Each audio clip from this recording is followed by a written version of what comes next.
This is the ABQ Business Podcast with your host, Jason Rigby. Each week we'll interview visionary business leaders to inspire the creative power and spirit that's in every entrepreneur.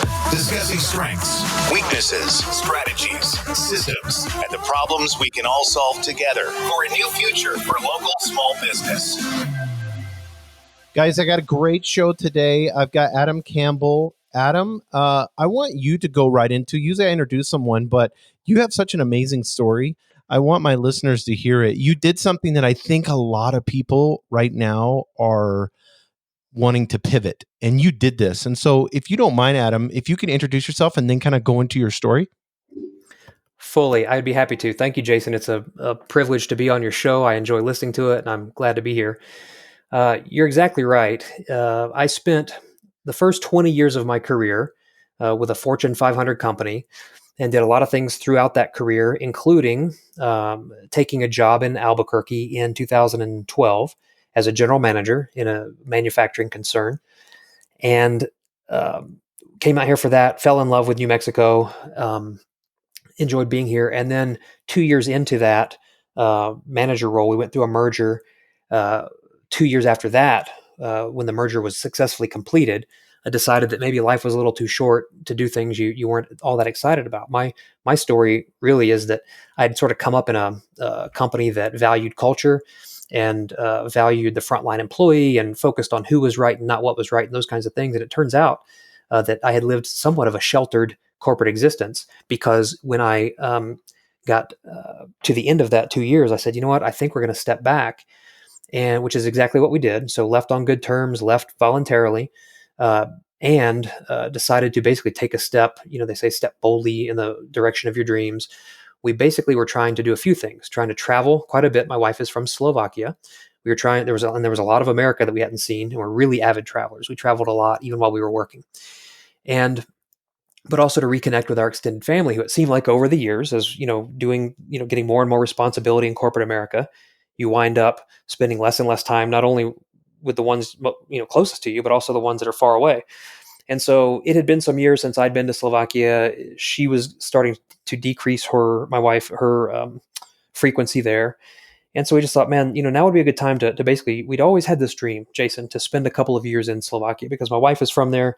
I love it a lot. I've spent a lot of time there, but we thought, how cool would it be to live in Europe and then to be able to travel from a home base? So long story short, and I know it's kind of long, is we put our kids in our Toyota Sequoia. We took them out of school. They were 7 and 9 at the time. We spent 5 months sort of crawling the Pacific Northwest, from basically Airbnbs and campsites, and staying with locals when we could, friends. And we explored the West Coast, and we went back and explored the East Coast. Then we got on a cruise ship and went to Europe and moved all of our things, and not all of them, but a lot of them. We sort of went through this exercise of determining what to keep and what to give away. And that was a real big insight. When people ask me like, hey, you did this weird, 3-year journey around the world, and, what did you learn? One of the things primarily is about stuff. We realized, wow, how much stuff we'd accumulated, how much money we'd spent on stuff. And then we turned right around and tried to sell that stuff for a dime on the dollar. And that was a big lesson. So anyway, we spent a year and a half there. I worked a little over there. We basically were there for the experience, and our kids went to school there, which was an incredible experience because they became functionally fluent just out of necessity. And that thing that you hear about kids being sponges is totally true. And then now we're back to the house, which we kept, which we were happy to. We live up here in Rio Rancho, which I understand is outside of Albuquerque, but it's one big family as far as I'm concerned. Right. And so now we're kind of putting our hat in the ring here, just kind of leveraging what we've learned over the years. So a lot of what we do today, or what, the value that we propose, because we are, as you and I were kind of talking ahead of the episode, is, when you go into something like consulting, or even, go into any business for that matter, sometimes you can incur a lot of debt, but sometimes if you have time to just cruise, then you can get things done that aren't, you're not have to spend time or money on. So, a lot of networking, a lot of finding ways to add value, either for free or for cheap, and just really building that network, and and then kind of getting some momentum behind us was the idea. And so what I'm doing today, Canary, the company, is kind of, it's a build upon a lot of those lessons that we learned, not only in the 20 years of corporate culture, through change management, through organizational development, through learning and development, but through a cultural journey, through an embracing of culture, and really an embarking upon the study of culture, because culture, what we found out is, it's something you could dedicate your whole life to. It's sort of like a phenomenon. It's not like, oh yeah, we got culture. It's like, it's a never ending, one can be a student of endless forms of culture. And then bringing that back and having the strength of that and really celebrating it. What Canary is built on, my company today, is the idea that culture is a long-term investment, and that there are a lot of things you can do to move the needle in the short and medium term.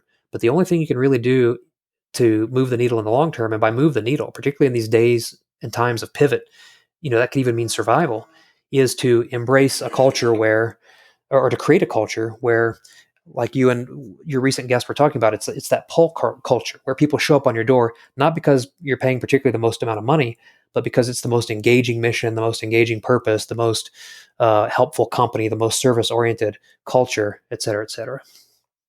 Yeah, and I one of the things that I want, when you look at your story, I mean, you had said that you'd spent 20 years in the corporate arena, but I love on your website, which is slowviking.com, if everybody wants to see, and you have a blog on there of the 3 years that you were doing this. But you said we would eventually recalibrate our entire perspective on life.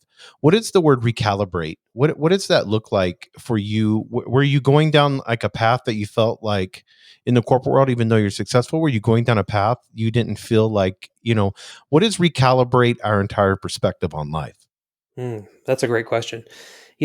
For as much as I love the company that I worked for all those years, the culture and all of that, over the years I'd felt like, wow, a person could basically probably spend a lot less time at the office, or maybe have more time. And I don't mean, I'm not like, trying to take the lazy man's way out, but maybe to do different things. Like I always was more engaged, it seemed like, over the years, because I would study what I liked.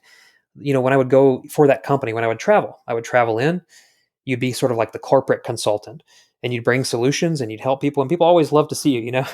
You're always the solutions bringer. And then Right. when I got this general manager job out here, what I always tell people laughingly with love in my heart is that once you're the boss, locally or wherever, somebody's got a tomato to throw at you every day. It doesn't matter whether they like you, don't like you, inside, outside, friend, enemy, something's coming your way because the buck stops with you. And so that was a big learning. Is, I came out to Albuquerque to pursue my career and say, okay, I want to advance. I want to take this, operations role, general manager. That was really great opportunity, and it was fantastic. So in no way am I, one of my biggest lessons for people is if you are working to support yourself, which is obviously a lot of us have to do, right? As employees, I should say, versus like entrepreneurs or investors. The best thing you can do is to find the company that's got the right culture, not only how they treat the employees and how much ownership you actually have in your role, how much agency. That's another word I really like, is agency. But then they probably have some creative compensation too. They're probably not going to pay the most hourly or yearly, but they probably have some benefits stuck behind the scenes. They probably have some incentive bonuses. There's people who understand that you have to put your money where your mouth is too. So saying all of that, we were in a really good way. We were, and if the company had stayed the same, I hate to say this, in no way am I trying to speak negatively about any organization or enterprise, but if the company had stayed the same, likely I would have never taken that bold leap out, because it really did feel like that, Jason. Like, oh my gosh, I remember there were moments I'm like, so all I have to do now is use savings and investments to travel the world for the next 3 years, go around live in Europe, do all that stuff. And there was that voice that said, you know what, that is completely irresponsible. You should probably just not do that. Just stay in your job. And I remember it. It was sitting right here on the couch in the next room, and it was a visceral moment. And I said, nope, I'm not going to do that. We've been down this path enough. And see, we've been sort of, even though you said it the other day greatly, you said everybody on Instagram is an entrepreneur. And I've had a job for a lot of my life, but I've always been doing something, some real estate, Right. selling online, doing different things. And so what I came to realize through that whole slow Viking period, that 3 years, was that really we are very entrepreneurially minded. We just, it expresses itself differently. And I get it. There's a lot of people who say, well, hey, look, if it's not in profit, then it doesn't count. And I agree with that too. But if you're asking about the pivot, I believe there's a lot of value in sort of following your heart, your passion, following your duty, your dharma, whatever you want to call it, that thing that's just kind of pulling you. For us, it was, even though we're advancing in this career, great job, great company, all that, until it wasn't, okay, till it merged and it became a different company. And we may never have likely left. That was why, in a way, it was sort of a God thing. I was like, eventually, at first it was kind of chaotic that all of this 20-year career was changing, but let's face it, guys like you and me, we kind of came up in a system where you kind of built equity in the firm one way or another, even if it was just the fact that you've been there forever. And what's really happening is the world's moving towards free agency and has been for a long time. First Right. it was in technical more than anything, but these days, unless you've got that culture, that magnetism, um, you know, it's going to be a hard road. And so I kind of forget what the original topic No, was. no. What kind of one of the things, when you talked about recalibrate or pivot, Thank you. and I want people Thank to you. understand this because right now we're in this situation.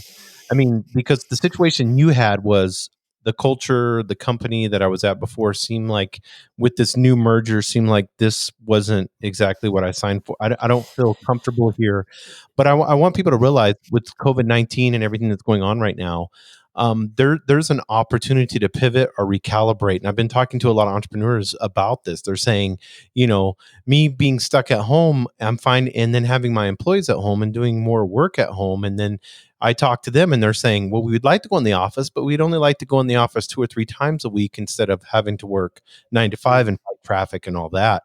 So this is something that I want people to realize, that in a time that you seem that is horrific, it turned out for good, and then it pivots you to the direction that you actually want to go.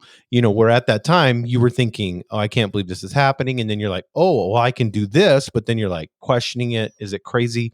So that's kind of what I wanted to stay on this a little bit, because I know there are people right now that are in those stages of the pivot, if you know what I mean. Well, I fully know what you mean, and thank you for putting me back on that, because the recalibration, you're exactly right, is it was sort of forced from the outside upon us, I guess. We responded to it and went with it.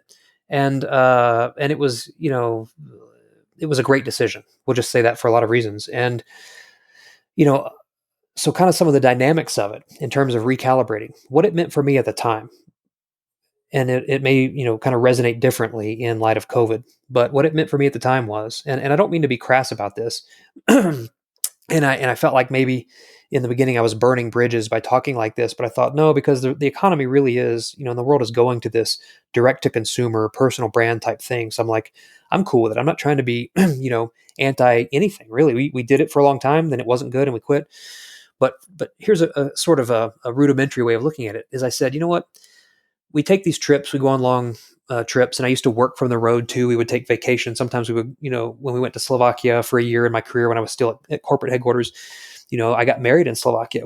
I spent three weeks there, but I was working, so, and then in my last few years, I was going around, like I said, being sort of an internal consultant, a lot of travel, a lot of remote hours, learning to be effective remotely. Um, and the awareness began to dawn on me. Wow, you could really add value and not sort of court the desk all day.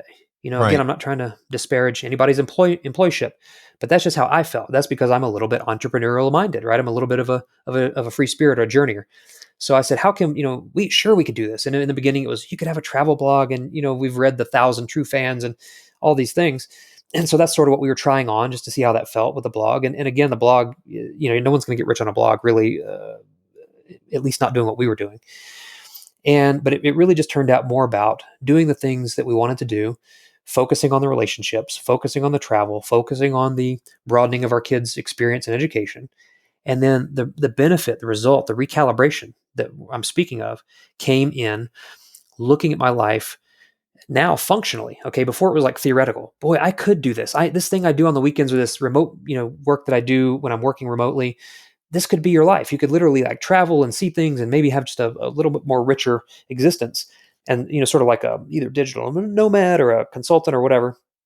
And so we just sort of went with savings and sort of embraced this opportunity to stop, which is what you're talking about. The COVID has given us, this opportunity. And for as crazy as it is, and as much bad news as there is, I think for the first time, people are maybe experiencing that breath of like, well, I guess we can just hang out with the family today, and then maybe go, maybe we'll go for a walk at sunset, Right. and that's what we sort of consciously embraced 3 years ago. And so in many ways, why we haven't particularly felt fear in the whole situation is because we're sort of like uniquely wrapped for this, just coming off of it. In fact, the timing's sort of, impeccable for us.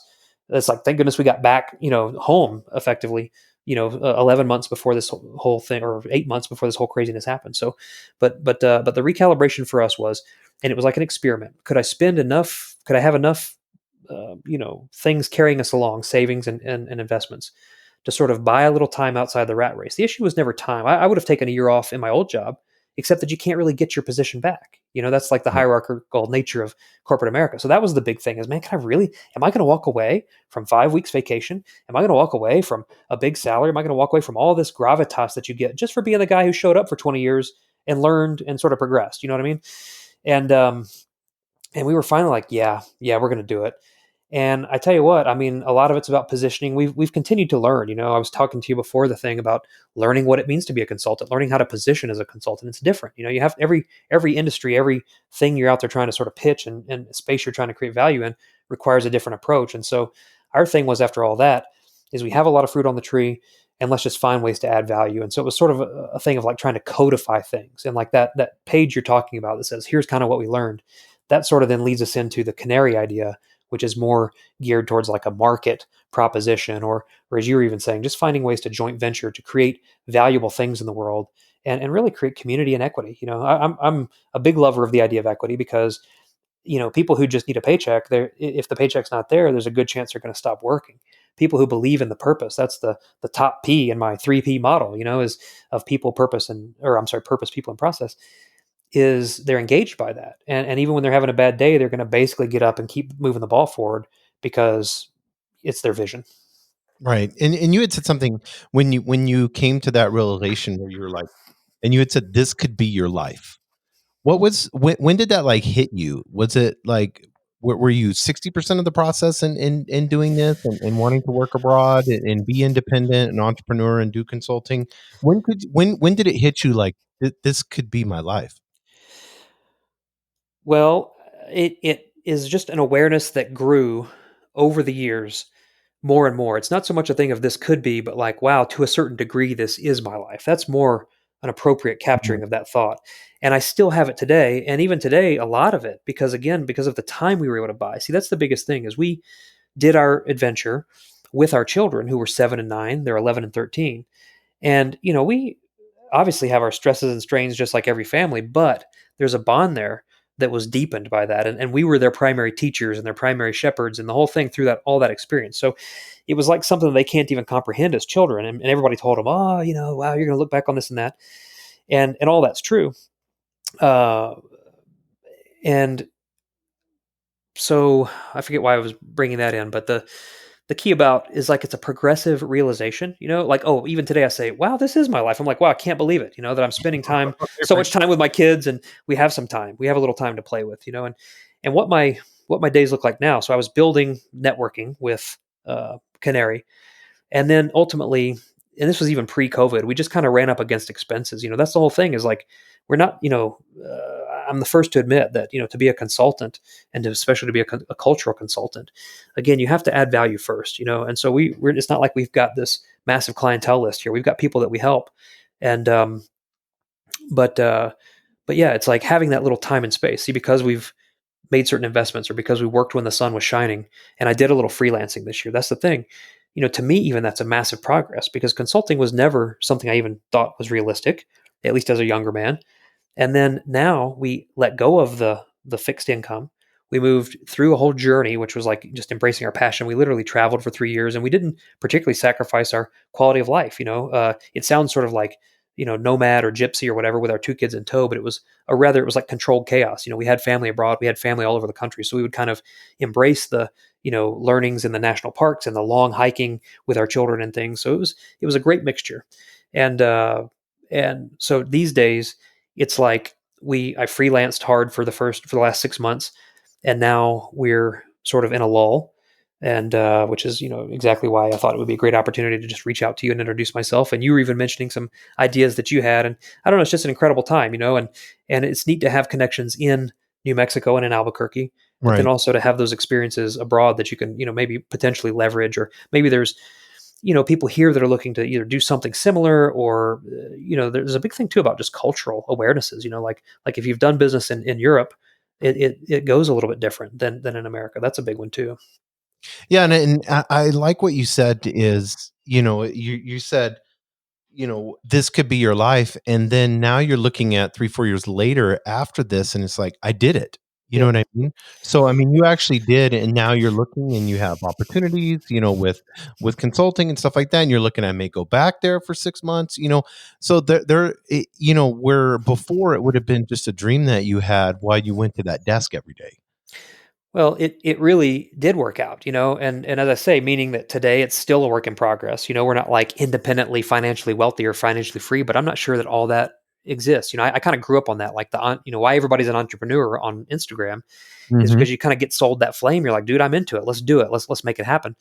And I think it's all about balance. You find ways to create value that are valuable to you. One of the things that I realized, and this was a pretty harsh lesson too, on the general manager role coming out. It was tough. I think if the company was still the same, I would still be there, okay, in that role or something else. Maybe we'd go somewhere else and do something else. But somewhere in that, not only in the first 2 years of GMing, because that's just inherently tough, but then particularly after the merger, it got accentuated. But I'll be honest with you, even in those first 2 years, I thought, aha, there's a number. There's a number that's just not worth it in terms of Right. stress or whatever. And a lot of it's how you're wired. I came from a corporate environment where you're a solutions bringer, you're a staffer, you're a data-driven solutions guy, you're a process guy, you're a rollout guy, to just, again, being the boss in the trenches every day. And so it was a great learning. It's like you cut your teeth, you build your chops, but you also get focused on, hey, maybe this isn't where exactly my best use of my talents lie. And so that's kind of what it was, is, thank goodness for the merger, thank goodness for the chaos, because it kind of set us free to embrace what we knew all along we'd wanted. But, the paycheck is just a little too good. The 4 to 5 weeks vacation is just a little too good. And so when you're kind of cut free from that, in some ways, we still had to take a big step. It's not like it just fully does it for you, though I imagine some people in COVID are feeling like that. But I always advocate to embrace your leverage. Leverage, it sounds kind of like a cold term, and Right. and we always say, we don't use people, and what is the saying? We don't use people and appreciate things. We appreciate people and use things. Right. But leverage, relationships are a form of leverage, and when we separate it from this idea of like, oh, I'm doing this to get something, but rather, what can I give? That's a whole key to the whole thing. And that was a part of our approach from the very beginning. It's a part of, the if you want to call it the philosophical model that I advocate for, is that, it's give first. You can't look at the stove and say, give me heat and I'll give you wood. You've got to give wood first. And I think those lessons that teach you not only how to come in and sort of position yourself as a consultant the right way, that is adding value first, finding relationships that you can, leverage, add value to, et cetera. But it really works in the trenches of the front line too, whatever your business, um, adding value, creating sense of agency among the front line, advocating for internal client service, meaning we treat our internal partners, as good as or better, which it really doesn't matter, because the equation is how we treat our internal clients, our partners, is how they ultimately treat the customer, and that's some old school wisdom. It's like coming full circle, like that's what the company I worked for all those years had really down pat, before Google, before Zappos, before all these, like, sort of, what's known to be a given today, which is culture attracts talent. Back in the day, it wasn't like that, and those guys kind of took a hard line on, we're not willing to ask our frontline partners to do what we're not willing to do ourselves, and how we pick the problems to work on is those ideas come from the front line. And by the way, generally the solutions come from the front line too. And so it's this idea of frontline centrism, championing the internal client, creating a culture of agency and ownership where people, if they get a dollar more down the street, they're not going to walk because they have too much in the non-financial stakes. And so that would be another coaching, and I share this with my clients and openly, is there's a lot you can do. Eventually, you do have to put your money where your mouth is, and you can get creative with equity. I mean, real creative, but there's a lot you can do before that. So people who say, "Oh, we can't invest in culture, we can't invest in all that kind of stuff," incentives beyond whatever. You don't have to lead with salary. You don't have to lead with hourly. You can lead with other things. Primarily, in my experience, okay, not my opinion, but my experience, is having this culture where you respect the front line, you create sense of agency, you create a sense of ownership. I mean, people love that. They thrive on that. They say, "Oh my gosh, this is the best place I ever worked," and they just go to town. They handle the business for you, which is really what leaders ultimately do. Leaders oftentimes, most times, are not the ones that are most versed in the system or the process. They're most versed in the people.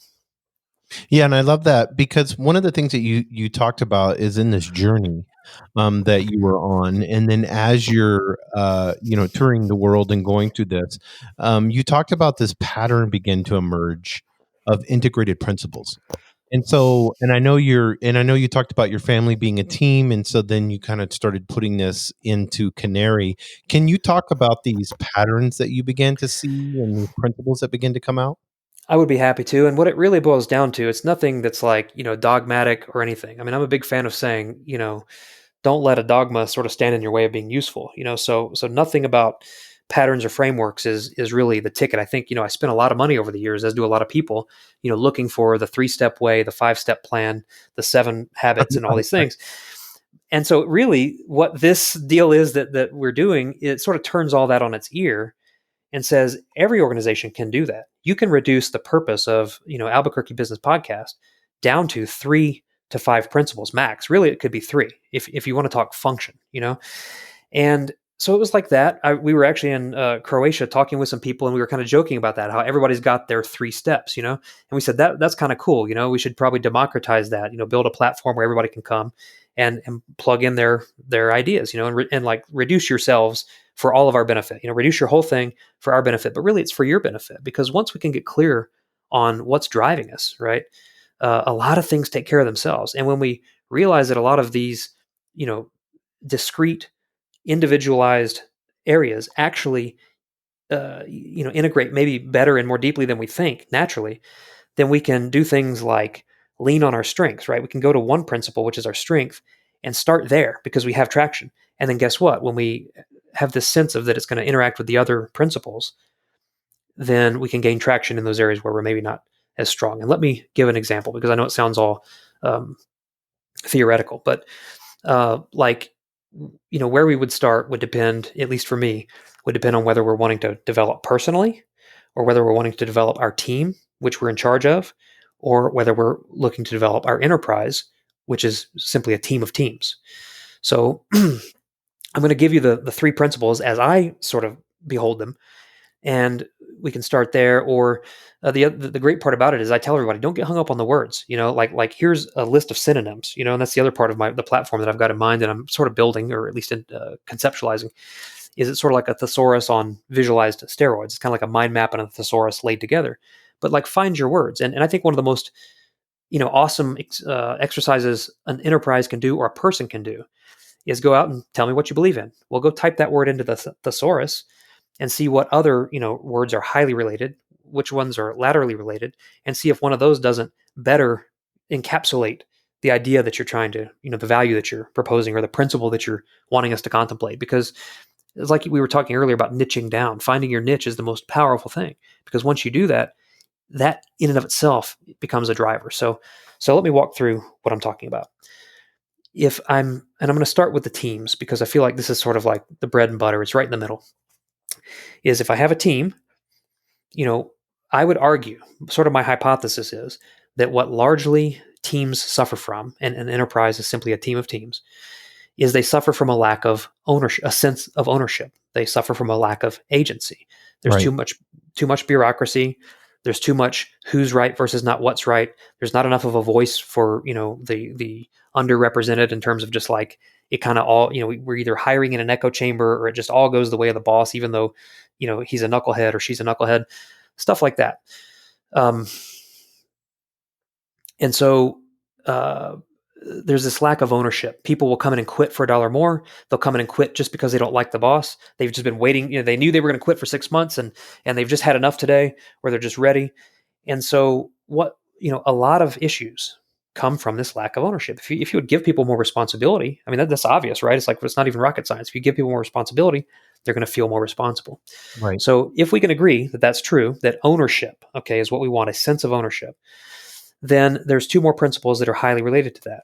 Now, before I proceed to the other 2 principles, a synonym for ownership, and I'm just doing this all off the top of my head, by the way, but a synonym for ownership is self-direction. So I'm going to use the idea of ownership, which is what we want in an enterprise. We want people to walk around saying, that's my place. When when I walk across the parking lot, I pick up the piece of trash, not because it's my job, but because it's my building, right? It's my company. Right. It's my team. And so So that begins and ends with self-direction. Okay. And so we, as the leader, are who decide how much self-direction somebody gets. As leaders, it's our responsibility to find sandboxes that are safe to play within, so that when our person fails, our team member fails, it's not catastrophic in any way or even slightly to the business, but Would to you? just hold I don't people. want to interrupt you, but can you describe? Please. Because I think this is really, really, really, really, really important, Yep. especially for leadership. Can you describe allowing them to play in the sandbox? Can you hit that up a little bit more?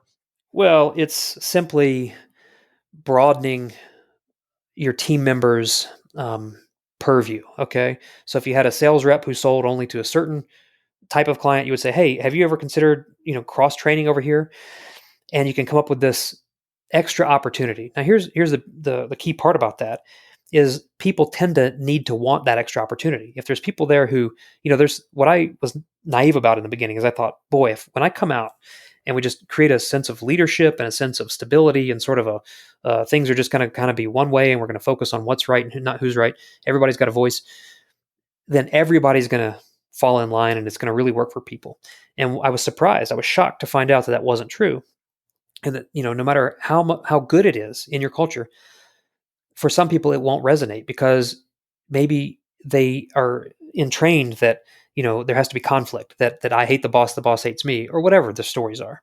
And so let's see, refocus my thought again, Jason. I'm sorry. No, I mean it's the sandbox, and I Yeah. want to get into because especially with what I think what leadership is not realizing with this when you're talking about teams and self direction, and you talk about discovery too with this, but and I think this is part of allowing them to play in the sandbox, to fail in the sandbox. It is code if you're coaching properly as a leader. You're going to find these things that they're passionate about within their sandbox, and then allow them to be able to flourish in that environment to let them do to put their as long as the culture's there, they're not going to go against the culture if you've done a good job as a leader putting that there, but you've allowed them to do something that you could have probably, they'll probably do it 100 times better or be more creative. Or if they're operating in your passion and you have 10, 15, 20 people that are doing this, or 100 people, like you mentioned Zappos, for instance, they allow them to be able to play in the sandbox because their number one thing is customer service. Well, that's right, and they sure will. It's like there's two ways to do it. As you can either give them, as I said earlier, like something new to do a little bit, right? Give them a new flavor of something, or just broaden their existing, right? Mhm. And a lot of times, and why it is cultural at the end of the day is, let's face it, is this idea of, am I going to think critically, or how far into my process will I think critically before I need to call somebody for support? And this is something people go through. I went through it. I worked in IT for a lot of years. And that your first reaction a lot of times is just to stand up and walk next door and ask the guy what to do. And it's like, well, if I just click a few more buttons or I try a few more things. And so a lot of this idea of a deeper sense of agency can really be removed with leaders who, pardon my saying so, but aren't into like petty tyranny. You know what I mean? Right. It's like, hey, everybody that crosses their T a different way, dude. And by the way, if you ever thought about this, instead of enforcing how they do every step, say, and this is a key thing. It's not rocket science, but it's fundamental. Is strategy over tactics. Hey, team, we've got to get down to the end zone of the other team's deal. How do you suggest we do that? And then Mm. what happens is, okay, what happens is now they own the plan. Mm-hmm. And I believe one of the key things that I really feel like is valuable for leadership, and I picked this up in my company in that 20-year period, is that you can get your team engaged, even if you know what direction you've got to go. You still want them to get to it, and this is huge in children too. See, I don't want to be the kind of person that just tells my kids what everything is in life. I want to say, what do you think about that? What's your impression of that? Well, I don't know. What do you think about that?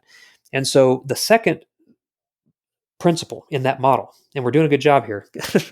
It started with this goal of ownership. The second principle is inquiry, Mm-hmm. okay, or conversation, as you like.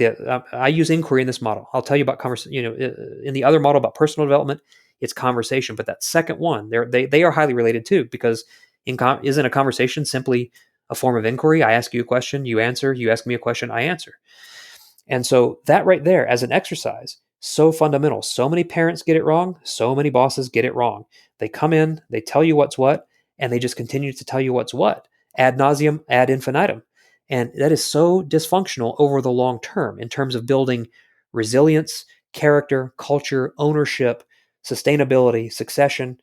Every long-term valuable thing you want in this world is in business, in inequity, and all that is absolutely turned off and turned on its ear by, like hard exercising of short and medium term goals. Just execute, execute, execute, but don't think critically. So we've got to invite people through the sandbox, either through introducing them to new functionalities that are outside of their core competency or into new dimensions of their existing competency, into this space of, hey, take it on, dude. Like, start thinking critically, make mistakes, fail. And the beauty of it is not only, and the beauty of it for leaders, because let's face it, a lot of energy and effort is spent sort of like protecting ourselves as leaders. Is it not? Not for me. I made the decision a long time ago. I'm not selling out to just sounding good, looking good. Okay. I'm selling out to telling on ourselves, to focusing on what's right and all that stuff. And people who own the plan to get down the field, the team members, when they fail, guess what the awesome byproduct of that is? When they come back, it was their plan that failed. And that's okay. You're going to dust them off and send them back out there, tweak them up just like a good coach would. But it doesn't come back, as is so often the case in families and businesses, teams, is they say, it's just because, we did it that way again. So-and-so had their way about it. We couldn't put our whatever. And here's my thing. As right as that person is, I feel for and I pity, I'll say feel for, and have empathy for the people that live in that, because that's a trap as much as anything, to work for the boss that never allows, or to never find a different conversation, never to find a way in to create your own sandbox. See, not only should leaders create the sandbox, but as people looking to develop personally, they should be looking for leaders who will allow them to have their sandbox. And if a leader's a dead end, then you have to move on either to another leader or to another organization. But it's a shared responsibility. It's not one thing I try to tell my kids all the time is don't wait to be picked. So I think that's Seth Godin is, don't stand around waiting to be picked. You've got to figure out what you want to do and move forward. And, that's not always a type A thing. I was listening to you and your last guest, the technologist, the big data fellow expert. And it's like, a lot of it is about being driven. I heard you say about your 70-hour week, and there's some truth to that too. Don't get me wrong. We make hay while the sun shines. But what people forego a lot is the thinking part, the letting go and watching. See, the biggest benefit you get from the sandbox is you let people go, and then you just get to watch them. And now your coaching insight, your direction, that energy, okay, is going to be spent so much more constructively, because they can actually affect change through your people, versus this nauseous symphony of do it my way because I said so. Oh, look, it failed because the boss doesn't listen. Yeah, and I think when you were talking about like Team of Teams, I've read that book and have done extensive research on the general that wrote that book, and then talked about decentralizing and stuff like that. But one of the things that you talked about and you have on your website is inquiry is a two-way street. And I think that's what we're getting at here, is leaders allowing those that they're serving basically to have the freedom to be able to, and I always talk to leaders, and it's funny. I was like, well, how comfortable is someone coming in telling you that you're doing something wrong? If you don't have people coming in having the ability to be able to do that tactfully, if they don't feel that comfortable, then you haven't got to where you need to be. Can you talk a little bit about because I think we got in kind of the two-way street, but I think it's going to kind of lead into the discovery phase of your model, if we could. Fully, you got it, man. And you're tracking right there. It's absolutely a two-way street, and it's like a muscle. It's like I want my partners. I'm going to call them my partners, also my team members. One of the things that my company, the original company that I worked for all those years, did that was such a brilliant truth, and they speak truth to it every day, is they call their employees partners, because not only is that a cool thing to do, like when I say, "Hey, partner, let's get ready to roll," that endears you, but also they are legitimately partners because they did profit sharing and some of those strategic incentives, things that there was definitely some budget for, and just got people engaged in a way that, people who weren't owners in the company might be rowing in a different direction. That's what they were experts at, was getting everybody rowing in the same direction. So the idea about inquiry being two-way street or a conversation is, what's going to happen when you give the sandbox? The sandbox is the self-direction. That's a synonym for ownership. at the top. You're going to give them that. Well, when they go into that sandbox, a couple things are, one thing is going to happen right off the bat. Possibly somebody will say, "Hey, boss," or "Hey, Jason, help me out. I've this new dimension of my existing job, or this new, job has kind of got me buffaloed. What do I do?" And then there you go. You have a ready-made coaching opportunity, which, by the way, is going to also reinforce the fact that it's safe to talk to me, right? I think with kids and teammates alike, the worst thing we can do is to cauterize or to shut down that lane of communication by being a yeller or being somebody who ultimately just, doesn't listen and talks about themselves chronically. And particularly the yelling or the cutting short and the sort of, even if it's not yelling, it's sort of like cutting people off, and by that, I mean, cutting off their point of view, cutting off their whole thing, their sense of agency really is like, hey, you're a hired hand, if you don't like it, you can hit the door. That kind of thing is the worst in teams, because when the stuff hits the fan, or when there's a problem, when there's a leaky machine, or, there's a bug in the code, why am I going to go talk to that guy that I don't like to talk to? And the answer is they're not, and I've seen it played out again and again and again. And I find that as leaders, our hardest, the most delicate balance to achieve, because I think it's Covey that talks about, the emotional bank account. You put in every day, you pass them by, you come work elbow to elbow, you ask them about their family, you do all the things that we're supposed to do. You're making deposits in this emotional bank account. You're not paying them a bonus. You're not doing anything. You're not paying them more hourly. It's emotional bank account, and the razor sharp double edge to that is one harsh word can eliminate months of deposits. And so, we learn at their side, we ask them about their family, we have conversation. Okay. We engage in inquiry. Okay. About things that are not about the job, so that when the job comes in, it's just sort of like in passing. We have this deeper relationship. I'm big on whole relationships, integrated relationships, meaning like that I understand my team members' family situation. I understand their general priorities and needs in life. What they're mainly, what drives them, what they're here for.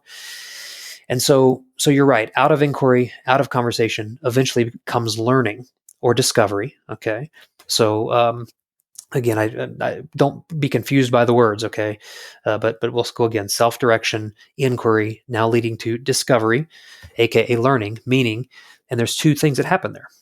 Is that not only am I learning about my team member so that I can now leverage that, again, not in a way that's cold or impersonal or that's going to hurt that person, but actually in a way that's going to embellish their career and their life. I can leverage their wants and desires into the organization. Oftentimes, people think they have a process problem, and what they have is a person problem. And it's not even a person like internally, it's that they're in the wrong position, which who knows, maybe that is a process problem. But get the right people doing the right thing. Somebody who has the right attitude but can't do the job, that's an easy win. You move them into a situation where they can do the job. The person that can do the job but has the wrong attitude, well, that's somebody that needs coaching up or out, because that's actually the most cancerous combo. A person who can do it, highly competent, but is going to sort of talk against the enterprise or make problems and engage in drama and all this stuff. That's completely subversive, and that's a person that just basically needs to be recalibrated. We need to have a talk about long-term values, a long-term relationship, and what they're really trying to accomplish. So that level of discovery can happen, but what's even more important, in my opinion, is the person that you're talking to, the team member, will discover effectively your capacity, your own capacity as a leader, to hear their story, to value them for their total self, because the person who comes in and they're a DJ on the weekend and that's like what their identity is built up into, that's who they are. They're here at your job paying their bills, and ideally you're going to help get them engaged, even more, because you got this awesome culture, and all of a sudden they're going to realize, wow, I can be actualized even in my real job. Like I got this sense of agency. I almost feel like a DJ when I'm doing my data entry, because I've got so much opportunity for ownership, a sense of ownership. But if you don't know that person as the DJ, or the guy whose daughter is in softball, or the guy who does this or that, or the girl who does this, such an opportunity wasted. It's what I call a leadership waste. Okay, we talk in lean and all that about this different types of waste, and I don't know if people talk about leadership waste. It's like you said a minute ago, this book called Team of Teams. Only after you said it was a book that I remember I'd heard of that. But leadership waste. Every opportunity we have to engage, to interface with our people, it should be spent on reinforcing culture, reinforcing listening first. And how do you do it? Well, it's not rocket science. I mean, you do have time. You do have time to walk up, help them do their job for a minute, or look over their shoulder, ask them how their family's doing, see what's new and exciting, see if there's any problems, and if you can help them solve problems. And if we're doing that routinely with all of our people, or have leaders under us doing it routinely with all of our people. Somebody's tending to the shop, as it were, the shop being all of our frontline folks making it rain each day, tending to the customer. The customer is the big boss, but because our people service the customer, then our frontline people are actually the internal boss. And I'm big on that. It's like a servant leadership model. It's an upside down pyramid. But that's how I really believe you have to look at it. You have to be grateful for your enterprise, grateful for your position, grateful that you have great people making the ship run each day. And all you have to do is kind of come in and in effect tend to their, yes, emotional needs, true, a lot of it.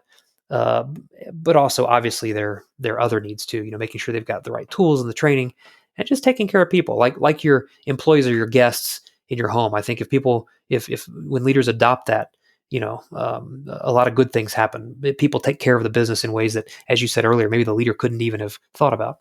No, and I love what you said. It's like you use the example of a DJ and somebody that was on a softball team or whatever. And something I always tell leaders is if you discover that in somebody, take marketing dollars, hire that person for your Christmas parties. If he's a DJ or whatever, he's going to be so excited to show everyone around him, what he's been working on or what he's doing, plus it's internally, everybody's seeing him do something that he's passionate about.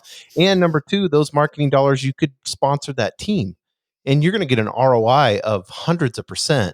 If you sponsor a softball team and he knows that he works for you and you did that, it shows you care, which is number one. Number two, he's going to share that story with everyone of what's happening, but we don't understand these things until we have that discovery, that two-way street. And like you said, that inquiry into this coaching ability to be able to understand through conversation. Well, that's exactly right. I mean, how are you going to get down to that? Now, a lot of guys will tell you exactly who they are. I mean, let's face it, really, when you go onto a team, everybody either in front of everybody or they're going to take you behind closed doors. Everybody's going to sort of bring to you what they want you to know about them. And oftentimes that's not the full picture. Either it's something they didn't want to particularly share out front, or there's something that they just aren't going to share unless you ask about it. But what I found is that the more people realize that you're, genuinely care for them, that you have your well-being. And I think as leaders, we show people that by satisfying some of these physical needs. It's like, hey, the building's open, you have the right tools, your email works, the air conditioning is running, those kinds of things.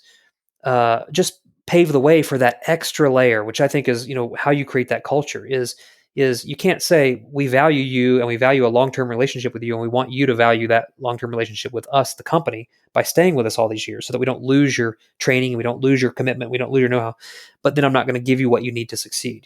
That's incongruous, it's out of harmony, and so that doesn't fly. But you're exactly right, man. If you're doing all the leadership stuff and then as a leader listening to this, just unlock it one more thread. And it's like the one more conversation rule. And also, if you haven't gone to the front line and you don't go and visit elbow to elbow, the biggest problem with the communication and the learning part of all this, or the biggest obstacle, is what I call the boss bubble, which for a long time I didn't want to acknowledge existed because you like to think, oh, my people, they keep it real with me and they respect me on the level.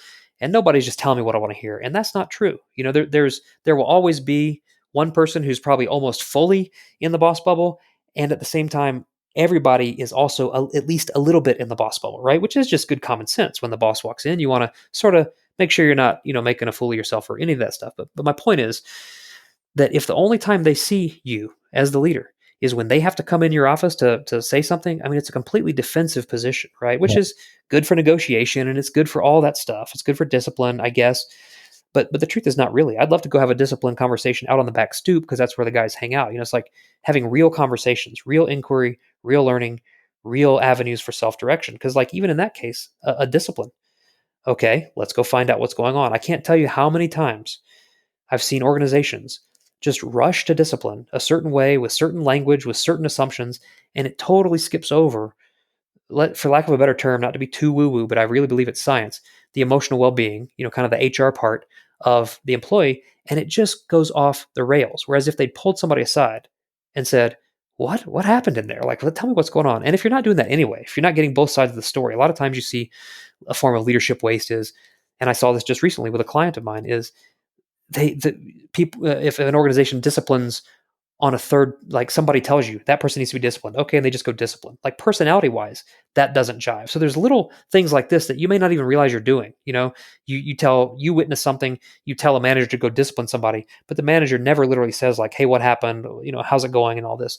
And even in that worse situation where it's discipline and it's HR, as a manager, I always told my people, I said, my thing is I value our long-term relationship. So let's just set all this chaos and drama aside for 1 second, and let me just remind you of that. And I think that's another big tip for leaders and for whether it's teams, families, or whatever, is remind everybody of the big picture, which is we value a long-term relationship. Just use those words. It does the trick, and mean it, of course. And then that sort of paves the way. But I guess where I kind of got off track and the thought is if you're not having those conversations on the front line, if you don't walk up to that person's place of where they stand all day and do their job, and then just ask them about anything at all, ask them about their family and the weekend. People love to talk, but you've got to develop that exercise, that inquiry muscle, because otherwise when the stuff hits the fan, they're not going to come tell you, or they won't tell you a certain way or in the right time or whatever it is that you need. You run the risk. Whereas if you've got this free flow of information, your team, as your children are, and anybody that you're responsible for, are a lot more willing. Let's say they're a lot, even if it still is hard to come and bring bad news. I tell my people all the time, I've saved my own bacon so many times by delivering bad news early, you know what I mean? And Right. fully transparently. It's like people can deal with that. Most, it's hard to mess up that bad in life. It can happen, but it's like if you're willing to be honest fast, most people are going to give you a chance. No, and I love so the people purpose process. So Yep. if you're a leader and you're sitting out there, because I think we can put in a context of that, and you've got your processes down, you found your purpose, you've got your niche, you're working in that direction, you've got people, you've got a team, you've got, like what you said, partners. Then you're coaching, you've got this inquiry, discovery, and self-direction. Then you go, what I believe every leader has to understand, and I want you to talk about this, and to me what true success is, and that is bringing about an atmosphere of personal growth. Fully, man. You're a great interviewer, Jason. You do a really good job, man. I can tell you've got your chops up, and I've thoroughly enjoyed listening to Oh, thank you. your podcast, man. So yeah, exactly. And this is true. You'll find this in, I believe, the most highly effective consultants, because I studied that industry a little bit. I'm not like some genius on it, obviously, but you have to kind of understand the industry that you're wanting to go into, and part of that, okay, is being willing to expose yourself to new ideas and to grow and develop personally. Like any good consultant that's going to, and this is specific to where I was going, is change management. So you're going to introduce a change to an enterprise. Those best consultants will say, here's the deal. We've got all these processes and all these, methods and this and that, and we're going to optimize it. But the people need some sort of catalyst too. They need something to just frame this experience, right? And as you said, that's where the rubber meets the road. And so I believe any good leader, any good consultant bringing outside value, any good, team member, it begins with ourself, and that's kind of where we started. This was, over the years, I had this belief in a different way of, maybe adding value to the world, recalibrating. And it really was about how we viewed value creation. That, to answer your question, finally, an hour later, the recalibration was how we actually added value and created value in the world, meaning how we got paid. Because is there, could we get paid a different way? So what that is, and this is not something that just developed over the last few years as the people process purpose, kind of a way to kind of wrapper things and sort of scale it, if you will, or make it scalable.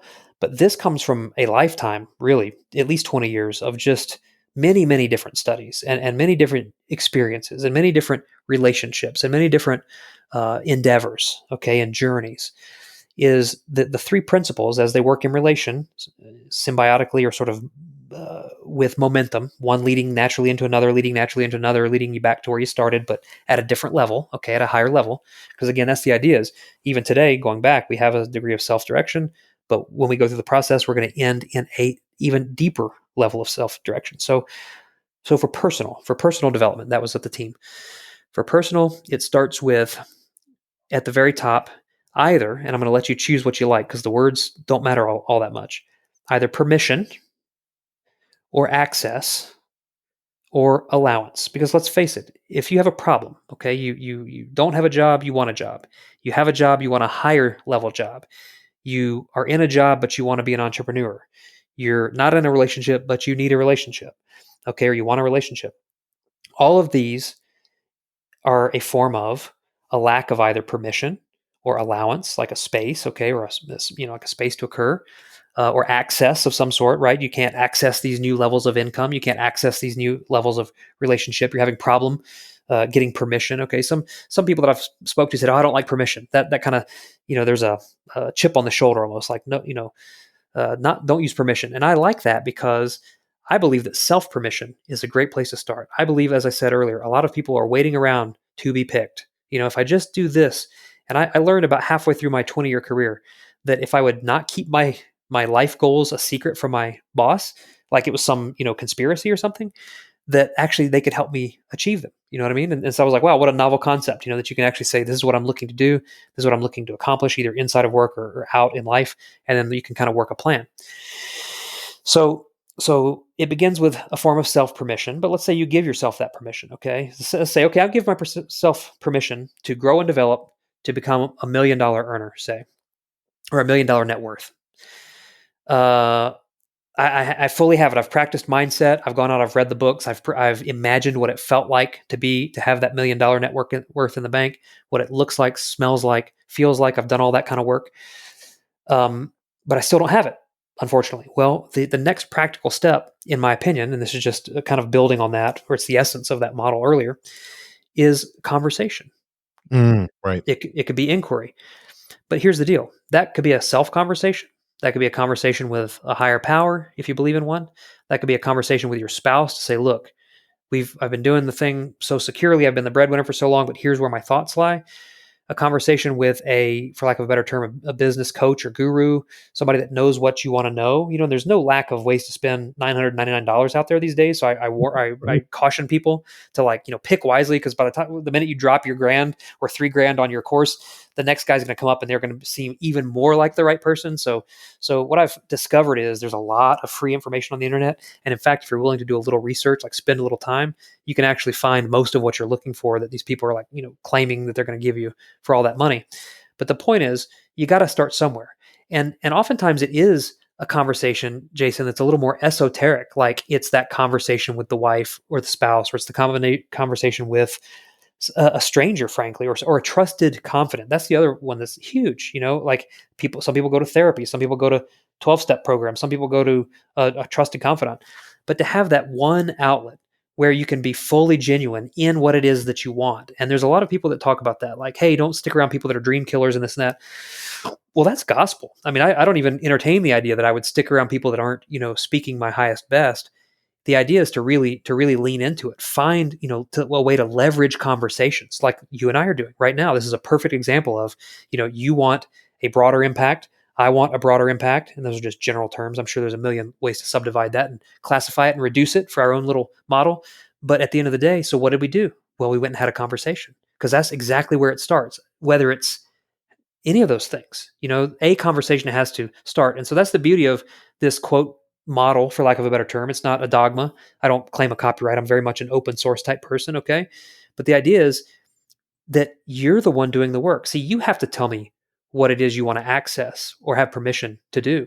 You have to know in your heart of hearts, or come to through work, through some brainstorming and some just action, which conversations are most valuable to you. But believe me, there is a conversation, right? Or a series of conversations, and potentially 1,000 conversations. Why this is such a simple, really kind of no-brainer thing, and it's not even anything all that special except in its impact, okay, is because it's like, yeah, if you want to be a graduate, you go to school, and let's call every class you go to a conversation. Yeah, that's pretty much that's as sophisticated as I'm getting with it. It's a very open model.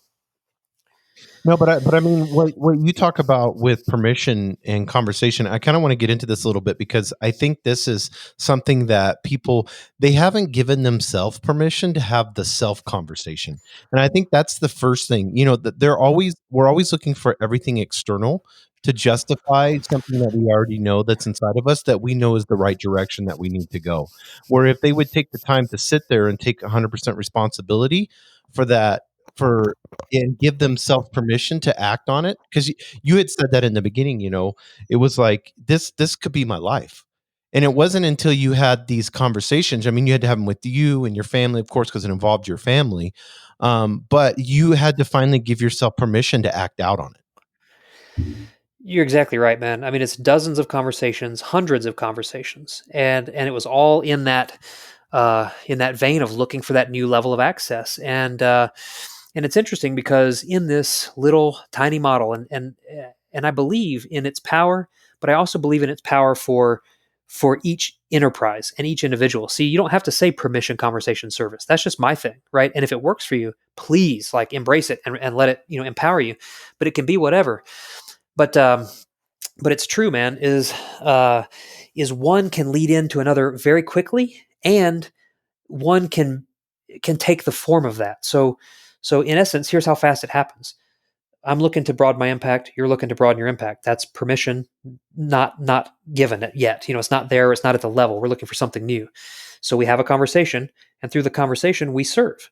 And here's the cool part about it: is not only does it serve you because now you have another digital asset, and not only does it serve me because it puts my name out there in some way or creates a network, but then obviously, and it's funny that I come to it third because really, ultimately, the people that succeed in content, just like in business, are the ones that are serving the end user, like straight out serving them. You know what I mean?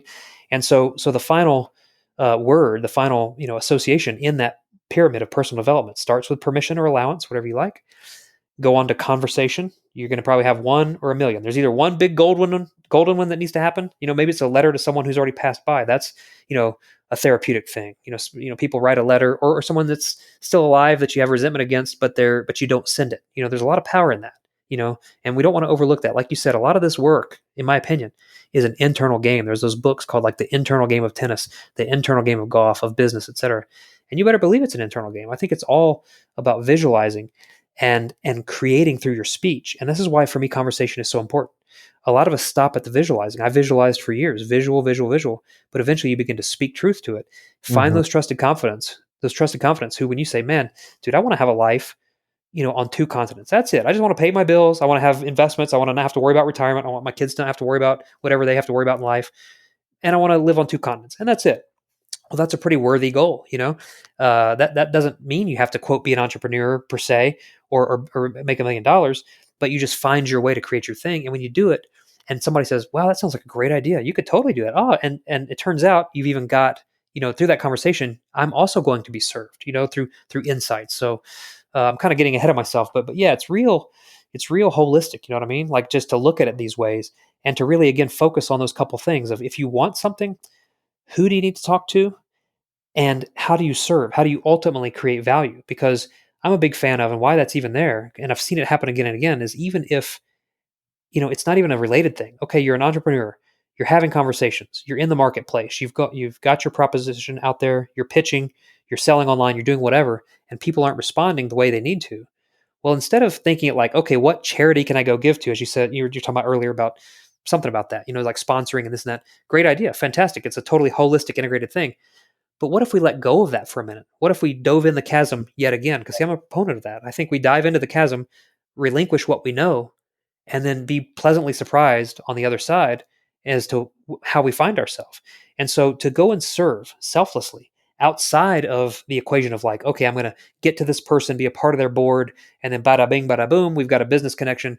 All that's good. And I'm all for that. That's good life right there. That's a great way to spend time, I feel like, anymore, like just to think about relationships and actually have good relationships. It's not again, we're not using people. We're like, how do I, congregate with this person? How do I add value to their sphere? But ultimately, I would say, are you willing to go out and just do service? Are you willing to go help someone less fortunate than you? Because oftentimes what we really need is just a big dose of gratitude and of perspective on our own situation. Because here's the thing. Yes, you need access. Yes, you need permission to something. But if you're listening to this podcast, if you're living in this country, whoever you are, most of you, you've got a lot already going for you. And that's the key, is finding our existing points of leverage, including what we do well, and then finding ways to lever them into other areas. And that's why this model, the simplified reduction, to me is such a holistic thing, is because there's a lot of like, good going on inside of it. A lot of good news. Like, hey, you can start where you are, right? Because you're already somewhere on the path. You just got to get a dose of it. Right. Your voice is needed. The people that you want to talk to are waiting to talk to you. That's what I find is the more I reach out, like when I hit you up, in a way, it's kind of a random idea. I've been kind of watching you and things like that. but you're immediately like, yeah, of course, and it's, I don't know, it's just a very synergistic way of going about life. And what we begin to realize is there's far fewer closed doors than there are open ones. We just have to understand how to approach, how to create value first. No, I love that. And one of the things that you said is service gives rise to new levels of permission. There Because you go. this model is, having this self conversation, giving yourself permission. You know that it's right because you're in service to yourself and to others and to humanity. So, what do you mean when service gives rise to new levels of permission? Okay, well, let's look at it in a very simple um, example. And when I even shared just the terms permission, conversation, service, one fellow that I talked with recently, I gave a speech recently, and he said, "Oh, that's like sales." And I said, "Well, yeah, you're exactly right. I mean, it for me, it's almost like this fractal, like universal truth, right? That this pattern you can kind of find a hook for any situation. But let's think of it simply like, and Seth Godin would be a fan of this, is permission based marketing. Hey, do you like my content? Can I have your email? Yep, Right. there's your permission. Now what do we do? Well, how about I send you some weekly updates in the form of a conversation, and you, like me, because I had a list, have a list, I should say, for Slovakia. I'm less active on it these days, but you have a list, and you always say at the end, smash reply and let me know your thoughts on this. Because as content creators, as people who are putting these autoresponders out into the world, these little nuggets of messaging, the best thing we want. And that's why I would encourage people too, like I did. I'm sitting there looking at your thing, I'm listening to your thing, and I'm like, man, I'm just going to reach out to Jason, because as you say, Albuquerque is a small world anyway. You're obviously, it's like I resonate with a lot of what you're talking about and enjoy it, the content. And so, yeah, so good things happen, out of that. And, but so we're doing autoresponder. That's our conversation. Maybe you're replying back. Maybe it's a one-way conversation. And ultimately, ideally, you're getting value out of it, or you're being served through it. Otherwise, you're going to unsubscribe. And ultimately, it may also bring value to me, because not only are you part of my now asset in terms of, hey, I've got a list of 1,000 people. Well, you're 1/1000th of it, but you're still part of it. But also, you may ultimately turn into either a customer or a client or a friend, or there's some other way to leverage that. So yes, I believe in this model in a very salvific way. Like it's a healing, it's an introspection, it's a recalibration, it's a thing that it's a lot of good news wrapped up, okay, in your journey, in your coming journey, right? It's right in front of you, it's right here. It's not as far off as you think it is, because the next step is right outside your front door. But yet it's immensely practical too. It's like, hey, if I'm going to sell to that person, I need permission. And so how do I do that? Well, why don't, as a sales rep, I used to stop by and we'd bring guys articles. We'd say, hey, I saw this and thought of you. It's not donuts. I'm not trying to buy your business, but I saw this and I thought of you. And it was a pertinent article. That tells the guy a few things. You're thinking of him. You're friendly. You're not trying to ask him for business, and you're bringing value. Now, the next time I want to have talk to him about his needs, he may be a little more open to that conversation. And then somewhere in that conversation, we can drive hooks for potential service to either one of us. And I'm a big believer in this, Jason. Even if he tells me no, that's a service to me, because I've ideally gained insights. If I'm worth my salt in any capacity as a sales rep or a consultant, I'm gaining insights that I can leverage, okay, into other relationships or other ideas. I'm also learning about his situation and true needs. He may say something that tells me, even though he doesn't know it, he may say, I'm never going to need your services. But based on the story that I, sort of, I inquired and he answered, and I learned a lot about his story, I actually know that probably 2 years from now, he's going to probably need exactly it, and he's going to be clear on it. And so I'll get back with him. So, it's immensely simple and practical, but it can be as deep as you like. I mean, I think the whole idea of like self permission, letters to people that you don't mail, or letters to people who've passed on, it's not for everybody. I'm not saying that everybody's in that place. For me, it's now become immensely practical, and it's about scaling and going to market and finding ways to, get your message in front of the right people and stuff. But it can work for both, which is why I find it so profound, and why, for me, I say, well, where are you, the first good question that anybody's going to ask, internal consultant, external consultant, leader coming in, they're going to say, where's your problem? Like, what if you could wave a magic wand, what would you change tomorrow? And so based on that, somebody say, well, I'm in charge of an organization, or I'm in charge of a team, I'm a manager at work, or I'm a member of a team. And then we can kind of start there playing with the words, but ultimately, and I would invite people to check out, those little models, but understand the fluidity of the words. And if you go to the Canary website, which is KNARI, I know that's a very weird way to spell it, KNARI. And here's even harder to remember, or even weirder, is this .co. So not com, but .co. There's a little YouTube video of me talking about the team one. and it goes into some stuff. It kind of extrapolates and goes further into some of those points. But yeah, I think it's a good little model for individuals, teams, enterprises, and it can be whatever you want. Oh, that's what I was trying to say. Is it that little presentation on the Canary website goes into and offers a bunch of different words. So it says, okay, here's these words that I use, but here's a bunch of synonyms. And I recommend not only that, but to spend an hour if you want or two at thesaurus.com. If you're an entrepreneur and your whole thing is like, man, if I could just lock in my brand, like I've got the hustle, I've got the all these things, but somehow the brand ideation is not there, or you're getting ready to move into that, I would recommend thinking through this reduction model. Also, if you're a company and you've got five core values hanging on the wall, reduce that either to 3 or to 5, but to really look at it in terms of like, functionally, which principles are serving us and how do we codify that such that. And so if you're an entrepreneur going to market, then the brand has to resonate. Okay, right? You have to have like a brand identity that conveys those values. So get clear on the values, and the brand, a lot of that brand work with the right designer could just be automatic almost if you're clear on the values, right? And that's what a good brand designer is going to do, is help you get clear on your values first.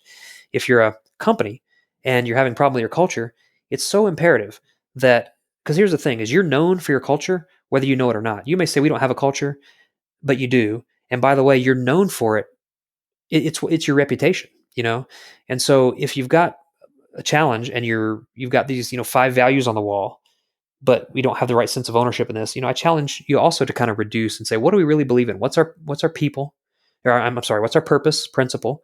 What's our people principle? And again, just take people and plug it into a thesaurus, and it could be collaboration, it could be feedback, it could be whatever. Your learning principle could be data driven, it could be intelligent design. But find your values and then use those to amplify your brand quite naturally, actually, because there is a lot of, again, natural momentum between the principles when done right, but also it turns into natural outward momentum, because you see how easily, you were even kind of like, hey, what about this? And it kind of captivates. And again, I'm sort of an open source guy. So if anybody would, wants insights or wants to talk about it, I'm happy to share what I know. No, I love that, and I want to. I would love to, because I feel like, for the sake of time, because we're an hour and 11 minutes, Sure. I want to have you back, Adam. I'd love to be able to do that soon, and I want to just focus on Canary, especially culture, because I feel like if we try to go 20, 30 minutes, we're not even going to cover the organizational development, business transportation, cultural advocacy. You talk about change, about being a critical path, and you get into strategy, execution, engagement. And I would love to dive into each of those with you and kind of make a theme of a show.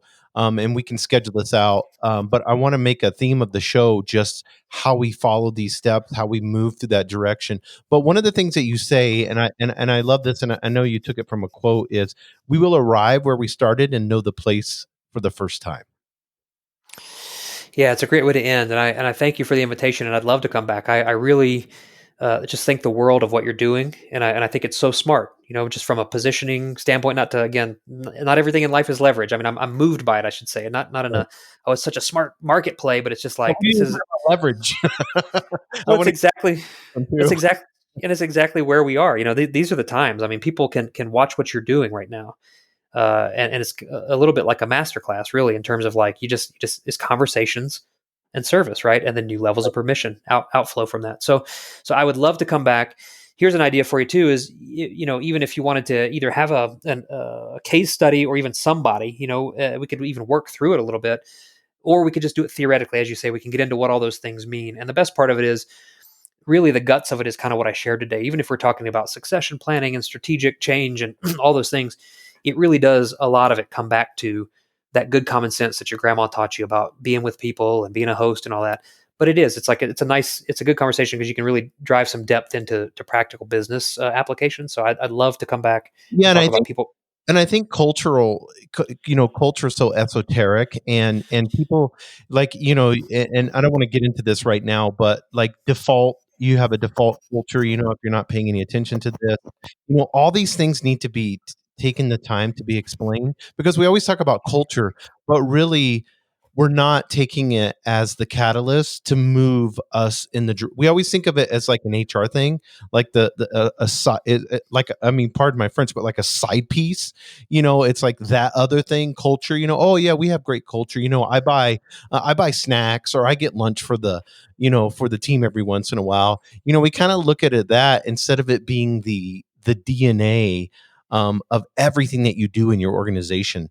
But one of the things that you talked about, and with this model, and I encourage people they can go to Canary, like you said, knari.co, or they can go to the slowviking.com, and that has what kind of journey you on. It has the personal growth, the education, the teams, and the enterprises, and the diagrams on that. But one of the things that you said on here, which I thought was interesting, is, and maybe we could close out on this, is the learning and development, the growth and the change, the culture and the communication, and the leadership and lessons that we learn, not just in our organization, but that we learn in life too. Yep.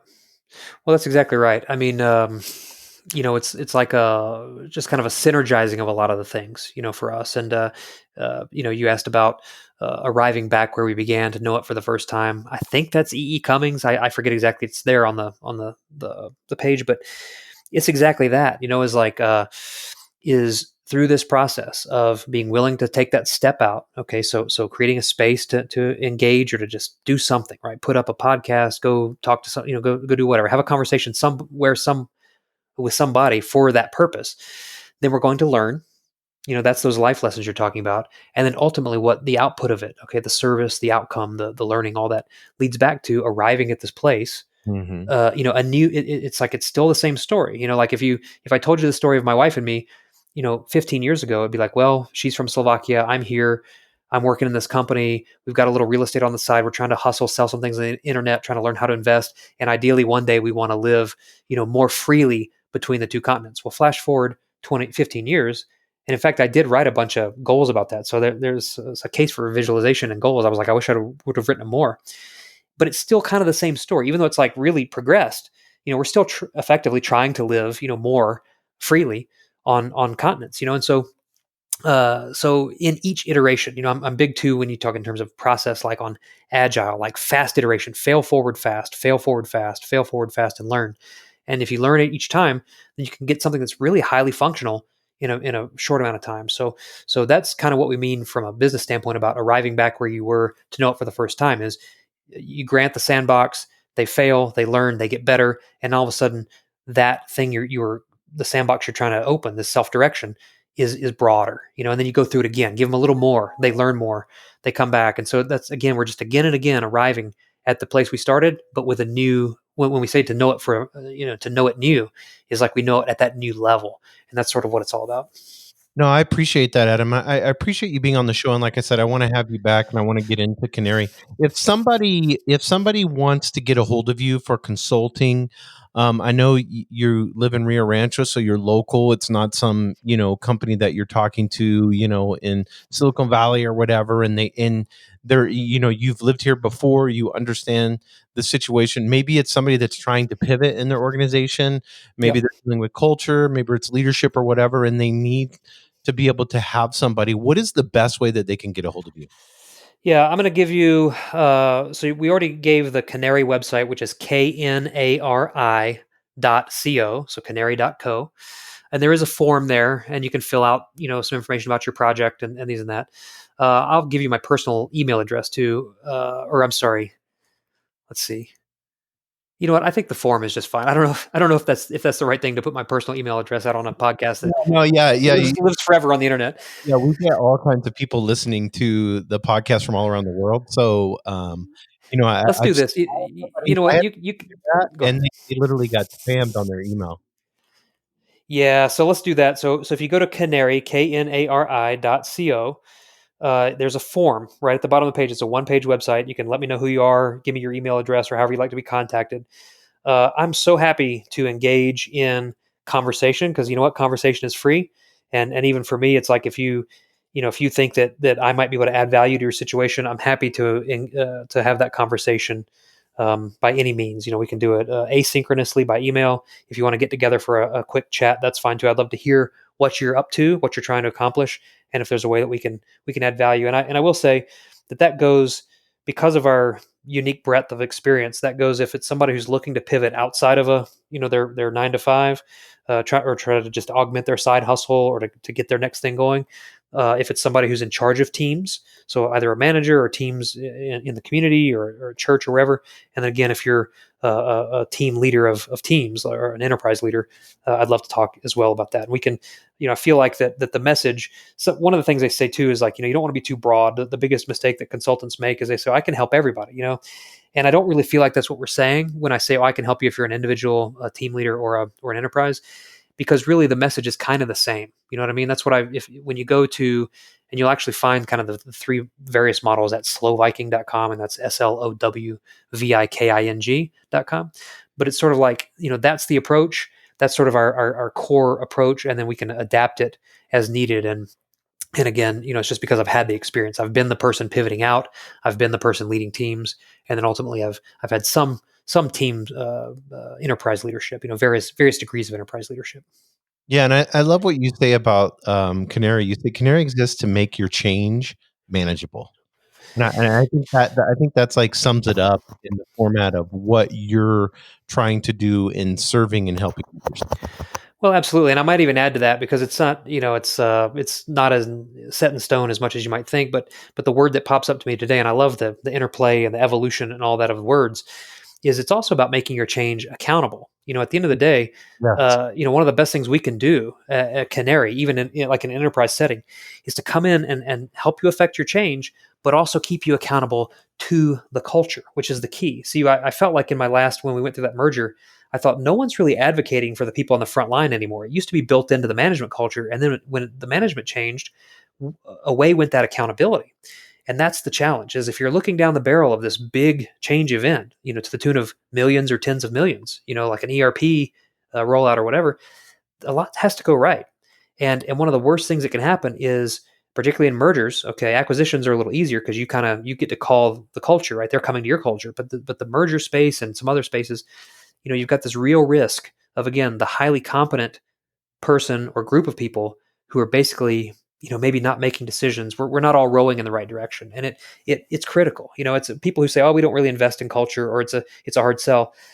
I don't really fully believe that, because I know enough people have been down that road where they've seen, a hole get poked in the boat, and it was a big boat. It was a very costly boat, and it was little more than toxicity at work, for lack of a better term. Yeah, no, and I love that, and I love that word accountability, because it so many times when the change gets hard, then people want to, they'll give up or they'll pivot in a different direction that's easier, because trying to steer. It's like, I always love that quote about herding cats. Right. Sometimes as a manager or an entrepreneur or a business owner, it's just trying to get everybody together and to be able to row in the same direction. And that's where you can come in, look at an organization, come externally, get the leaders together, get managers together, and a lot. It's so surprising when I had. What I just want to give you, and I want to give people that are looking at debating. Maybe there's a business owner out there that's listening right here, and he's debating whether to hire you or not, Adam. One of the biggest things that I had when I had a business consultant come in several years back, and one of the things that he told me that I never would have guessed, he said, the biggest thing that I found in your organization is how much they love the printed newsletter that is Mm. made, that is put on your pay stub Mm. every month. So I was about ready to do away with it because it was just a printed newsletter and it takes a lot of time to have somebody put it together. But we had birthdays in there and we had pet pictures and we had all that stuff, and we will use, we won't say names, but I think the next podcast we have where we get into culture, we'll do some XYZ companies. But I know quite a few, and I know you've seen a lot, and maybe we can use these types of companies, and even the mistakes that I've made will because we're both extremely transparent. We can roll with those with culture. But it was one of the things that I did not even think about, but it literally shocked me, that was one of the things that they valued on a scale of 1 to 10. That was a 10 for them. And that's something that you can bring into an organization, is when you're starting to investigate and see and have these conversations and see what's moving, you're able to say, okay, let me help you steer the ship in this direction. If you do this, this, and this, if you see this, this, and this, then we can turn that, basically there's a book about it, but turn the ship around and get it in the direction that you want to go in. So, Adam, once again, I want everybody to go to knari.co, get a hold of you. I'll also be putting you in, and I have a big email newsletter that goes out. I think I don't know if that's how you saw it, or if you had however you got a hold of me, but I have about 7,000 business leaders here in New Mexico, so I'll put that out there. I want people to get a hold of you, just being able to talk to you. And I know, we talked a little bit on email, and then today I can tell, and then saying how honest and transparent you are. I really appreciate that. I appreciate what you're doing. In anyone that says, how can I provide value? How can I serve? That right there, to me, that tells you what type of person they are, if you know what I mean. Well, I acknowledge you for the very same reason, and I thank you for the opportunity. And you said it a minute ago. You said when the going gets tough, it shows character and it exposes culture, and people, have it's natural to revert almost to a survival type situation, and you see that take the wind out of enterprise's progress too. Is again when we focus on who's right, not what's right, it just takes the wind out of it because maybe somebody's trying to jockey for a position or just survive for their job. But I just want to encourage all of our brethren and sisters here in Albuquerque and everywhere, you know what I mean, who are dealing with the whole COVID thing. The good news is, and in my opinion, is that in spite of this very real, potential threat, and all of the very real emotional stuff that went on with it, is we can still have space. Even though we are kind of everybody starts thinking about survival, right? We stock up and we do all these things, we socially distance, but that to live from that space, to live from just pure survival, it's incredibly toxic. It's not healthy. It's not healthy to individuals or organizations. So I just want to encourage everyone, in this time of crisis or whatever it is, perceived crisis, that survival is great, and we've got to find that space where we can sort of, as you said, just give freely, right? For some space, whether it's here digitally, whether it's online, whether it's having Zoom meetings or creating a Facebook stream, but to have that free service, because it just means so much. I think it means a lot for us, not only now, but it means really a lot for just the future of us all, is how we respond in these times. Do we go further into the cave, or do we, kind of reach out and connect in spite of it? So I thank you for your service, Jason. Yeah. Thank you, Adam. I appreciate it. Have a wonderful day. You too, sir. Bye.